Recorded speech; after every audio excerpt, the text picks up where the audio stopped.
이번 시간은 우울증에 대해서 이야기를 해드리도록 하겠습니다. 우울증은 많은 분들이 우울감과 헷갈리시는 분들이 많은데요. 우울감은 우리가 일상적으로 울적하다, 멜랑꼬리하다, 기분이 오늘은 좀 약간 좀 가라앉았다, 이렇게 느낄 수 있는 감정들이고요. 또 그런 부분들은 또 기분 전환으로 괜찮아지는 부분이기도 합니다. 그렇기 때문에 우울감이 있을 때는 산책을 한다거나 운동을 한다거나 햇볕을 쬐다거나 취미생활을 한다거나 친구들과 수다를 떤다거나 얼마든지 그런 걸로 해결이 가능하지만, 우울증이라고 하는 부분은 그런 우울감과는 다르게 두뇌 기능이 떨어진 상태가 지속적으로 유지되는 어떤 그런 상태라고 볼 수 있는데요. 사실 이 우울감과 이 우울증에 대한 어떤 차이에 대한 오해로 인해서 우리 우울증 환자분들이 주변 사람들한테 오해를 많이 받곤 합니다. 그렇기 때문에 주변 사람들한테서 어떻게 보면 잔소리 아닌 잔소리를 듣고, 요즘 우울증 아닌 사람이 어딨냐, 나도 우울해, 이런 얘기를 듣고, 나는 이렇게 하니까 괜찮아졌어, 너도 좀 그렇게 해봐, 이런 어떤 잔소리 아닌 잔소리들을 정말 많이 듣게 되시는데요. 우울증이라고 하는 것은 어떻게 보면은 내가 가지고 있는 배터리가 방전돼서 내가 뭔가를 더 이상 할 수 없는 그런 상태를 의미합니다. 배터리로 이해를 하면 사실 우울증에 대한 이해가 좀 더 쉬우실 수도 있어요. 우리가 잘 때 배터리를 충전하고 깨서 그 배터리를 쓴다고 생각을 해봅시다. 만약에 잠을 잘 못 자거나 또는 배터리를 많이 쓴다거나, 예를 들면 감정을 많이 크게 느낄 수도 있고요, 대인관계가 복잡해질 수도 있고요, 또는 업무가 많아질 수도 있고요, 실제로 육체적으로 힘든 일을 할 수도 있고요, 또는 병들거나 아프거나 해서 그런 몸을 고치는데도 우리 배터리가 소모될 수가 있습니다.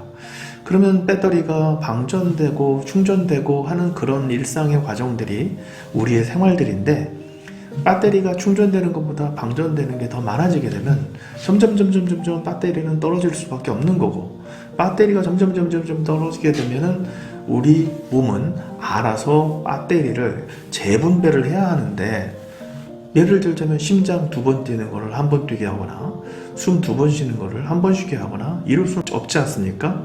그러다 보니까는 두뇌 기능을 먼저 떨어뜨립니다. 배터리가 약해지면 두뇌 기능이 제일 먼저 떨어져요. 왜 그러냐면, 두뇌는 우리 몸의 전체 부피에서 2%밖에 차지하지 않지만 에너지는 20%를 갖다 씁니다. 왜냐면 그만큼 우리 두뇌는 여러 가지 일을 하기 때문인데요. 두뇌 기능은 웬만큼 떨어진다고 하더라도 사는 데는 아무런 지장이 없어요. 그렇기 때문에 배터리가 웬만큼 떨어지게 되면은 일단은 신체 기능은 보존을 하고 두뇌 기능을 떨어뜨리게 됩니다.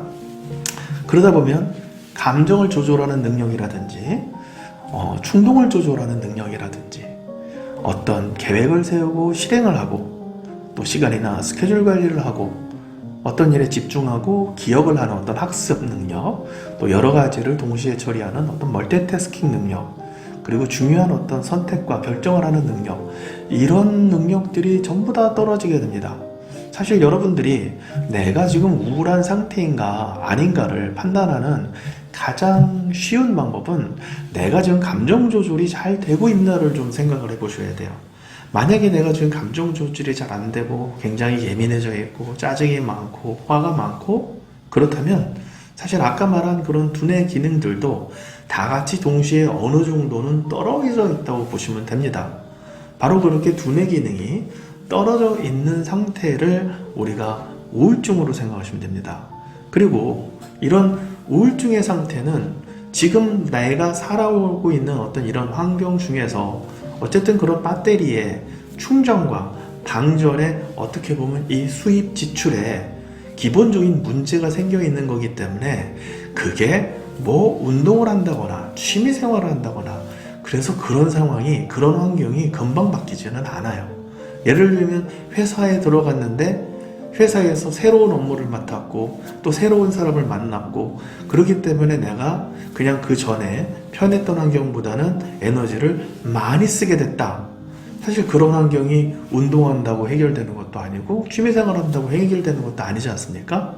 그렇기 때문에 우울증이 되게 된 어떤 그런 상태를 교정하는 거는 쉽지 않은데 주변 사람들은 우울증의 증상으로 이렇게 사람이 좀 무기력해져 있고 좀 이렇게 주눅이 들어 있고 위축돼 있고 사람들 만나는 걸 피하게 되고 또 어떤 의욕을 잃고 그러면 그런 부분들을 그냥 단순하게 그냥 기분 전환하라고 그런 어떤 좀 가슴 아픈 그런 조언들을 하게 됩니다. 그러면 여기서 이제 우리가 보통 배우면 우울증이라는 말에 이제 우울이라는 말이 들어가 있기 때문에 참 이런 우울감과의 이런 오해가 많이 생기는 건데요. 그거는 마치 우리가 감기를 기침이라고 명명을 하는 바람에 기침이 있으면 기침이 감기고 기침이 없으면 감기가 아니고 이렇게 생각하게 되는 거랑 좀 비슷하다고 생각하시면 돼요. 이렇게 진료실에서 보면 저 우울하지 않은데 우울증인가요? 그렇지만 다른 건 다 하기 싫어요. 무기력감도 심하고요. 짜증도 많아졌고요. 잠도 못 자고요. 많이 좀 긴장하는 것 같고요. 몸 여기저기도 아프고요. 이런 얘기들을 하십니다. 근데 제가 우울증이라고 말씀드리면 우울한 기분이 없는데 난 우울하지 않은데 내가 왜 우울증이죠? 이렇게 반문하시는 분들도 계세요. 그런 분들은 마치 내가 기침을 안 하는데 왜 감기죠? 이렇게 얘기하신 거랑 좀 비슷하거든요. 근데 그런 오해 때문에 보면은 주변 사람들하고도 좀 그런 내가 지금 힘들다라는 부분을 갖다가 소통을 하는데 심지어는 가족과도 어려운 경우가 많이 생깁니다. 그러면 우울증이라는 것은 결국은 두뇌 기능에 영향을 주는 그런 문제인데요. 우리가 두뇌를 많이 쓰는 지금 시대에 살고 있습니다. 예전에 비하면 예전에는 농사 짓고 그냥 머리 쓸 일이 별로 없었죠. 몸을 써야 되는 거니까 몸만 튼튼하면 먹고 사는데 지장이 없었던 그런 시대에 살고 있을 때는 두뇌 기능이 웬만큼 떨어져도 사실 우울증은 오지 않았습니다. 왜? 몸이 중요하죠. 그렇기 때문에 그동안에 우리 세계도 마찬가지고 우리나라도 마찬가지지만 이런 신체적인 건강관리 그런 부분들을 하는데 여러 가지 얘기들이 있었어요. 왜? 그만큼 먹고 사는데 신체 기능이 중요했으니까. 하지만 지금 사회는 어떻습니까? 몸은 약간 좀 문제가 있더라도 두뇌 기능이 좋으면은 얼마든지 먹고 사는 사회예요. 또 그만큼 도시 생활을 한다든지 이런 사회 생활을 할 때 두뇌 기능을 많이 써야 하는 그런 사회가 되어버렸습니다. 무슨 얘기냐? 직업도 머리를 쓰는 직업이 많지만 일반적으로 대인관계를 많이 하는 직업들은 머리를 정말 많이 쓰게 돼요. 대인관계에 우리가 두뇌 기능을 가장 많이 소모를 하거든요. 공부하는 것보다 대인관계 하는 게 사실은 더 어렵습니다. 그러다 보니까 이런 3차 산업, 서비스 산업이 발달하게 되고 또 3차 산업이 아니라 4차, 5차, 6차 이렇게 돼가면서 머리 쓰는 직업이 많아졌다는 것은 그만큼 두뇌 기능이 조금만 떨어져도 문제가 생긴다는 건데요. 그렇다면 내가 지금 감당을 해내야 할 어떤 그런 사회생활, 사회적인 부담, 해내야 할 일들 이런 것들을 처리하는 데는 사람마다 필요한 최소 두뇌 기능이 다릅니다. 예를 들면은 내가 지금 딸기 농사에서 딸기를 따고 있는 직업이야. 그런 직업과 지금 내가 반도체 회사에서 지금 반도체 그 장비들이 문제가 생기지 않도록 관리를 해야 돼. 이런 일과는 당연히 두뇌 기능, 필요한 두뇌 기능 자체가 다르겠죠. 제가 딸기 농사 짓는 분들을 뭐라 그러는 게 아니라 요즘은 농촌도 5차, 6차 산업으로 더 부가가치를 창출하는 더 머리를 써야 되는 산업으로 변하고 있는 상황이니까 요거는 좀 제가 극단적인 예를 들었다라고 생각해 주시면 감사하겠습니다. 그런데 그러면 내가 필요한 두뇌 기능, 최소 필요한 두뇌 기능은 이만큼인데 내 현재 두뇌 기능이 이만큼으로 돼 있으면 문제가 없는 겁니다. 이건 우울증이 아니에요. 그렇지만 아까 말한 것처럼 배터리가 점점 방전되면서 두뇌 기능이 점점 떨어져서 2단계에 와서 간당간당할 때 이때부터 사실은 우리는 문제를 느껴요. 내가 지금 하고 있는 일을 하는데 어려움을 느낍니다. 근데 이거보다도 이 상황이 해결되지 않아서 두뇌 기능이 더 떨어지잖아요. 그렇게 되게 되면 이때부터는 정말로 내 사회생활 그리고 가족과의 관계라든지 대인관계라든지 이런 데서 에러가 생기게 됩니다. 이때부터 이거를 우울증이라고 생각하는데 사실은 제가 볼 때는 요 단계부터 우울증으로 생각하고 거기에 대한 대응을 하시는 게 우리가 사회생활을 잘 하는 데는 훨씬 더 도움이 된다고 생각을 하고요. 예를 들면 이게 우울증이 돼서 우리가 이렇게 두뇌 기능이 떨어져 있어요. 근데 지금 내가 머리 쓸 일을 지금 내가 확 줄여. 또 극단적으로 얘기하겠습니다만 시골 내려가서 그냥 텃밭이나 갖고 와. 그러면은 우울증 해결이에요. 두뇌 기능이 더 좋아질 필요 없이 그냥 우울증이 해결입니다. 하지만 이런 경우에는 계속 텃밭을 가꿔야 되겠죠. 다시 좀 괜찮아졌다 생각해서 다시 업무에 복귀하면 이것이 달라지진 않을 겁니다. 마찬가지로 두뇌 기능이 내가 좀 여유가 있어. 두뇌 기능이 여유가 있어갖고 이만큼의 여유가 있어서 잘 살고 있었는데 내가 욕심이 생겨갖고 내가 일을 하나 더 늘렸어. 그러면 두뇌 기능을 더 써야 되겠죠? 그럼 이것만으로도 또 우울증의 상태가 될 수 있어요. 무슨 얘기냐면 우울증이라는 상태는 내가 얼마만큼 많은 일을 하느냐, 내가 얼마만큼 복잡한 일을 하느냐에 따라서 상대적으로 바뀔 수가 있다는 얘기입니다.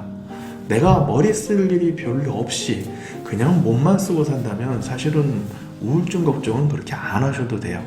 그러면 결국은 우울증을 관리를 한다는 것은 이 두뇌 기능을 관리를 한다는 건데, 이 두뇌 기능을 관리를 하는 것이 왜 중요하냐면 우리가 어떤 상황에서 두뇌 기능이 좋을 때랑 두뇌 기능이 떨어져 있을 때랑 굳이 남하고 비교하지 않아도 내 스스로를 비교할 때도 두뇌 기능이 높을 때가 예를 들면 말을 한다든지 우리가 어떤 행동을 한다든지 우리가 어떤 결정을 한다든지 할 때 훨씬 더 퀄리티가 높은 결정들이 나올 수가 있습니다. 그 얘기는 두뇌 기능이 떨어진 상태로 우리가 하루를 산다는 얘기는 결국 나한테 불리한 어떤 말을 하고 나한테 불리한 행동들을 하고 나한테 불리한 선택을 하루하루 누적시킨다는 얘기인데, 물론 그런 말과 행동이나 선택에는 그렇게 큰 의미가 없는 것도 있을 수 있겠지만 어쩌다가 정말 중요한 결정을 잘못 내린다든지 중요한 상황에서 말이나 행동을 잘못하다든지 그리고 그러한 부분들이 계속 쌓이게 되면 내 인생에 마이너스가 되기 때문에 이런 두뇌 기능을 적절하게 관리하는 게 굉장히 중요한 시대가 되었고, 바로 그런 두뇌 기능의 문제인 우울증을 관리하는 게 정말 중요한 시대가 되었다고도 과언이 아닙니다. 그렇기 때문에 우울증에 대해서는 그냥 단순하게 심리적인 그냥 기분 이런 문제로 보시지 마시고, 이것은 내가 두뇌 기능을 적절하게 관리를 해서 나한테 주어진 일을 좀 더 잘 해내야 되겠다 라는 그런 개념으로 이해를 해주시면 감사하겠습니다.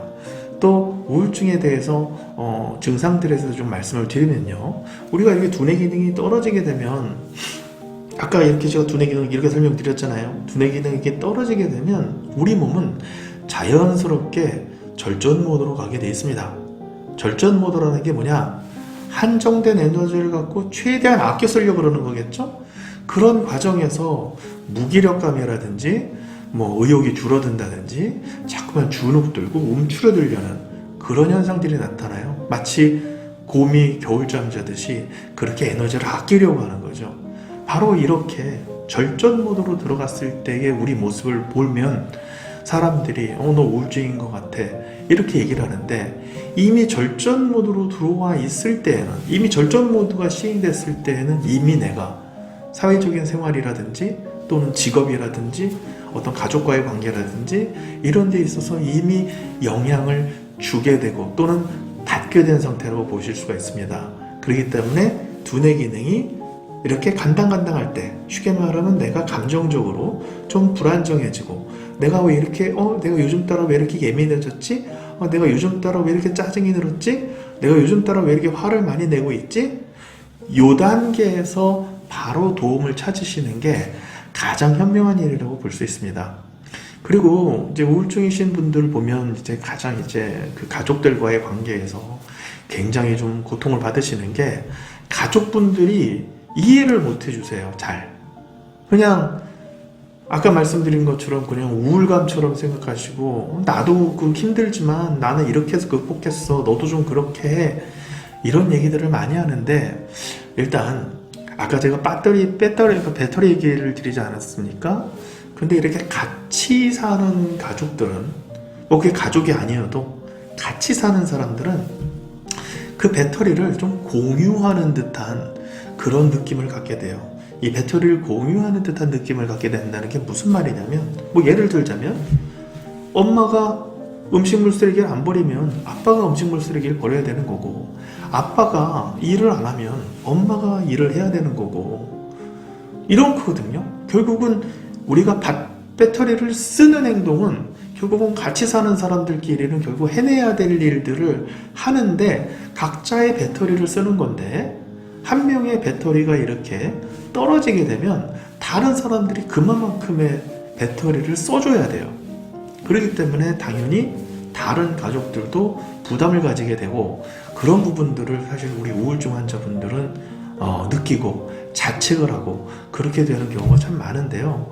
사실 그렇기 때문에 진료 현장에서는 이렇게 우울증으로 힘들어 하시는 분이 한번 오시게 되면 사실은 그 가족들도 같이 이런 두뇌 기능이 떨어져 있을 것이다 라는 그런 추측하에 실제로 가족분들이 같이 진료를 받으시는 경우도 많습니다. 저는 그거 굉장히 바람직하게 봅니다. 왜냐면 한 명만 좋아지면 뭐 하겠어요? 다른 사람들도 힘들어졌는데 같이 좋아져야 역시 같이 또 다 각자의 사회생활들이 있는데 그런 거를 잘 해내지 않겠습니까?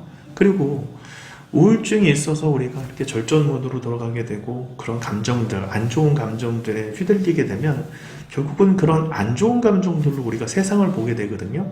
그러면 우울증을 알고 있는, 우리가 우울증에 시달리는 기간이 길어지면 길어질수록 우리는 그런 부정적인 감정을 통해서 보게 되는 그런 인생 경험들이 계속 우리한테 누적되는 셈이 됩니다. 그러면 그러한 부분들이 우리 인생에서 또 우리 추억에서 안 좋은, 어떻게 보면 어두운 색깔로 착색된 그런 부분으로 남게 되는데, 결국은 또 그러한 부분들이 우리한테 평생을 두고 영향을 주는 또 그런 감정적인 상처가 될 수도 있거든요. 그렇기 때문에 우울증은 감정이 불안정해질 때, 내가 나같지 않게 요즘은 좀 내가 예민해졌네, 내가 날카로워졌네, 내가 좀 짜증과 화가 많아졌네, 가족들하고 자꾸 문제가 생기네, 내 직장 생활에서도 내가 지금 요즘 들어서 좀 업무가 잘 안 되네, 요럴 때 바로 내가 문제가 있는지 없는지를 전문의와 꼭 상담을 하시고 필요하시다면 도움을 받으시는 것을 강력히 추천드립니다. 오늘은 여기까지 하고요. 왜냐면 그 댓글에서 영상이 길어서 보기가 힘들다라는 내용이 있어서 제가 이제부터는 댓글 내용을 충분히 참조하도록 하겠습니다.